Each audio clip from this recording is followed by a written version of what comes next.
ഓരോരുത്തര് ഞാൻ നടീന്നേ പറഞ്ഞോളൂ, വെടിയെന്ന് പറഞ്ഞിട്ടില്ലേ. പലപ്പോഴും ബോച്ചയുടെ കൂടുതലായിട്ട് വിമർശനം വരുന്നത് ഈ സംസാര ശൈലിയാണ്. അതായത് രണ്ടർത്ഥം വെച്ചുള്ള സംസാരം, ഡബിൾ മീനിങ് രീതിയിലുള്ള സംസാരം. ഈടായിട്ട് തന്നെ ഒരു ഉദ്ഘാടന വേദിയിൽ വെച്ചിട്ട് ഒരു നടിയെ, ഹണിറോസ് എന്ന നടിയെ ഈ കുന്തി ദേവിയായിട്ട് അഭിസംബോധന ചെയ്തു എന്നുള്ള രീതിയിൽ കുറേ വിമർശനം വന്നിട്ടുണ്ടായിരുന്നു. അങ്ങനെ വരുന്നത് പൊതുവേദിയിൽ വെച്ചിരുന്നത് ശരിയാണോ? അങ്ങനെ രീതിയിൽ അതങ്ങനെ ഒരുപാട് എന്താ ഓരോരുത്തര് ഞാൻ നടീന്നേ പറഞ്ഞോളൂ, വെടിയെന്ന് പറഞ്ഞിട്ടില്ലേ. പക്ഷെ ആൾക്കാര് ഇൻഡയറക്ട്ലി ഞാൻ പറയാത്ത രീതിയിലേക്ക് മാറ്റി വളച്ചൊടിക്കുകയാണ്. അവര് ഒരു സ്ത്രീയാണ്, അവരായിട്ട് എന്താ യാതൊരു പ്രശ്നമില്ല. ഒന്നാമത് ഈ എന്റെ സോഷ്യൽ മീഡിയയിൽ നോക്കി നടിമാര് വന്നു പോയാൽ തന്നെ പറയും, ബോച്ചെ അവിടെ അണിറോസ് താമസിച്ച് മറ്റേ ഹോട്ടലിലാണല്ലോ, ബോച്ചെ അവിടെ തന്നെയാണോ താമസിച്ച്, എങ്ങനെ കിട്ടോ, എത്ര, ഇങ്ങനെയൊക്കെയുള്ള ചോദ്യങ്ങളാണ്. സത്യത്തില് ഞാൻ ഈ നടിമാരായിട്ട് ഈ യാതൊരു ബന്ധവുമില്ല. എനിക്ക് അങ്ങനത്തെ ഒരു വീക്ക്നെസ്സും ഇല്ല. എനിക്ക് എന്റേതായ ഫ്രണ്ട്സ്, എന്റേതായ ഒരു മേഖലയുണ്ട്. അപ്പോ അവരെ ഞാൻ മാർക്കറ്റിങ്ങിന് ഉപയോഗിക്കുന്നു, അവർക്ക് അവരുടേതായ റെമ്യൂണറേഷൻ കൊടുക്കുന്നു. മാത്രമല്ല അങ്ങനെ ഒരു ചിന്തയുണ്ട്, ഈ നടിമാരൊക്കെ പ്രശ്നക്കാരാണ്, എല്ലാവർക്കും ഇങ്ങനെ കിട്ടുന്നുള്ള പോലെ ഒരു ചിന്ത, അതൊക്കെ തെറ്റാണ്. ശരിക്കും പറഞ്ഞാൽ അവർക്ക് അവരുടേതായ മാന്യതയും കാര്യങ്ങളുണ്ട്, അവർക്ക് അവരുടേതായ പ്രൊഫഷനുണ്ട്, അവരുടേതായ വരുമാനമുണ്ട്, കാര്യങ്ങളുണ്ട്. അല്ലാതെ ഈ വക പരിപാടിയായിട്ട് നടക്കാന്നൊരു എപ്പോഴെങ്കിലും ആരെങ്കിലും എവിടെയെങ്കിലും ഒക്കെ എന്തെങ്കിലും സംഭവിച്ചിട്ടുണ്ടാവും. പക്ഷെ എൻ്റെ അറിവില് ഈ പറയുന്ന പോലെയുള്ള ഒരു ചിന്തയല്ല, ഒരു തെറ്റിദ്ധാരണകൾ പലതും ഉണ്ടാവും. അങ്ങനെയൊക്കെയാണ്. ഈ പറഞ്ഞ പോലെ കുന്തി ദേവിയാവും ഉദ്ദേശിച്ചത്. ഞാൻ കുന്തി ദേവിയെ വർണ്ണിച്ച് കുന്തി ദേവിയെ കുറിച്ച് മനസ്സിലാക്കിയപ്പോ അവരോട് ചില സാദൃശ്യമുണ്ട്, കഥയും കാര്യങ്ങളും വ്യക്തിത്വമൊക്കെ ആയിട്ട് ഞാൻ വർണ്ണിച്ചു. പിന്നെ എന്താ പറയാ, ഈ വാക്കുകൾ കണ്ടുപിടിച്ചത് ഞാനല്ലല്ലോ, അക്ഷരങ്ങളൊന്നും. അക്ഷരം നമ്മൾ പഠിക്കുമ്പോൾ നിങ്ങളൊക്കെ അല്ലേ വാക്യത്തിൽ പ്രയോഗിക്കുക, അങ്ങനെ എഴുതുക, അങ്ങനെ തിരിച്ചെഴുതുക, കൂട്ടി എഴുതുക, ഇതൊക്കെ നമ്മളെ പഠിപ്പിച്ചതാണ്.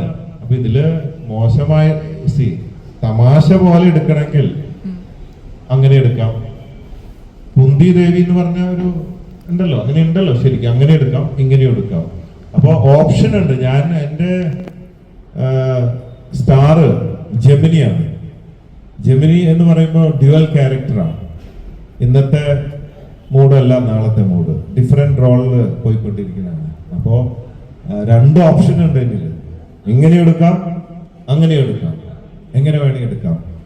ചിരിക്കാൻ താല്പര്യമുള്ളവര്, കൂളാവുന്നവര്, ലൈഫ് എൻജോയ് ചെയ്യാൻ ആഗ്രഹിക്കുന്നവര്, എന്റർടൈൻമെന്റ് ആഗ്രഹിക്കുന്നവർക്കൊക്കെ അങ്ങനെ എടുക്കാം. സീരിയസ് ആയിട്ടുള്ളവർക്കൊക്കെ മറ്റേ അർത്ഥത്തിൽ എടുക്കാം. എന്നെ ചീത്ത പറയാം, ഒരുപാട് പേര് അപ്രിഷിയേറ്റ് ചെയ്യുന്ന, എൻജോയ് ചെയ്യുന്ന എൻ്റെ വീഡിയോ എത്രയോ ലക്ഷക്കണക്കിന് ആൾക്കാർ. ഇപ്പൊ ഇന്നലെ ഒരു വീഡിയോ ഇട്ടത് ഇന്ന് 30 ലക്ഷത്തോളമായി. ഒക്കെ പോസിറ്റീവാണ്. ഒരു 10 പേര് അവിടെ നെഗറ്റീവ് ഇട്ടിട്ടുണ്ട്. അത് അവര് ഫേമസ് ആവാനാവാം, അല്ലെ അവര് പുണ്യാളന്മാരായതുകൊണ്ടാവാം, പല ഓപ്ഷൻസ് ഉണ്ട്. അപ്പൊ ഞാൻ എൻ്റെ അപ്പനുണ്ടായതല്ലേ, എനിക്കറിയുന്നതല്ലേ എനിക്ക് ചെയ്യാൻ പറ്റുള്ളൂ.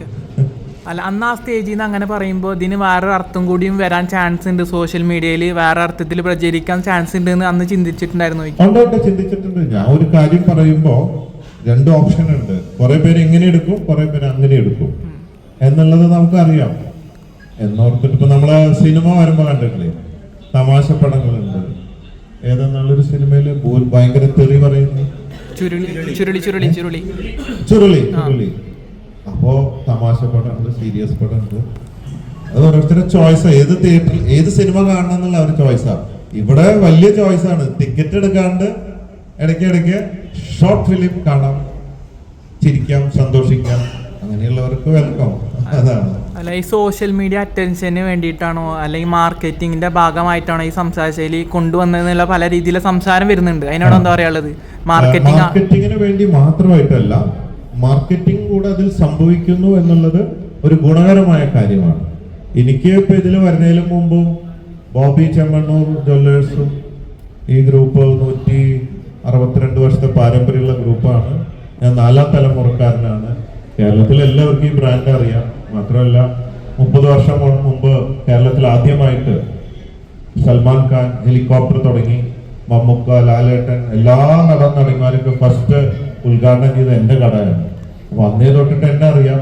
ഈ സെലിബ്രിറ്റീസ് ഒക്കെ ആയിട്ടുള്ള കോർഡിനേഷൻ ഒക്കെ ഉള്ളതാണ്. അപ്പോ സോഷ്യൽ മീഡിയ ചെയ്തിട്ട് മാത്രം ഇന്നലെ ഞാൻ പൊട്ടി മുളച്ചുണ്ടായതല്ല ഈ ബ്രാൻഡും ഞാനും. പക്ഷെ ഇതുകൊണ്ട് സെയിൽസിനും മാർക്കറ്റിങ്ങിനും ഗുണമുണ്ട്. എനിക്കൊരു തമാശ, എനിക്കൊരു ടൈം പാസ്സാ.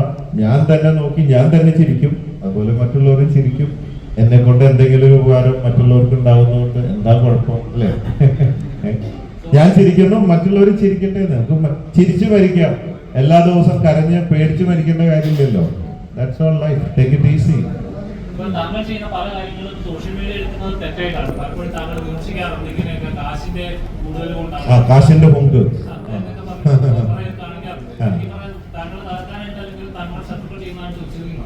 ഒരു 10% ആൾക്കാർ എന്ത് നല്ലത് ചെയ്താലും, ഇപ്പൊ അബ്ദുൾ റഹീമിനെ രക്ഷിക്കാൻ വേണ്ടി ഒരു ഭിക്ഷക്കാരനായിട്ട് പെട്ടിയെടുത്ത് ഇറങ്ങി.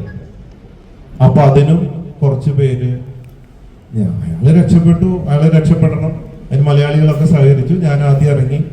അപ്പോഴും അവിടെ ഒരു വിഭാഗം ആൾക്കാർ അതിനെതിരാണ്. ഒരാളെ രക്ഷിച്ചതാണ്. അപ്പൊ എന്താ പറയാ, പിന്നെ നിവൃത്തിയില്ല. യേശുക്രിസ്തുവിനും പോലും അല്ലെങ്കിൽ മദർ തെരേസ മറ്റുള്ള അങ്ങനെയുള്ളവർക്ക് പോലും ഫുൾ സപ്പോർട്ടില്ല. പിന്നെയാണോ ഒരു സാധാരണക്കാരനായ നമ്മൾ ഒരു മനുഷ്യന് കിട്ടാവുന്നതിന്റെ പരിമിതി. അപ്പൊ അതൊന്നും നമ്മൾ പ്രതീക്ഷിക്കുന്നില്ല 100%. പിന്നെ കുറെ പേരൊക്കെ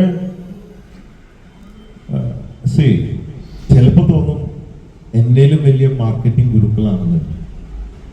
കുറച്ചു പേര് ഇതിനെതിരെ പറയും. അപ്പൊ അവരെ ശ്രദ്ധിക്കും.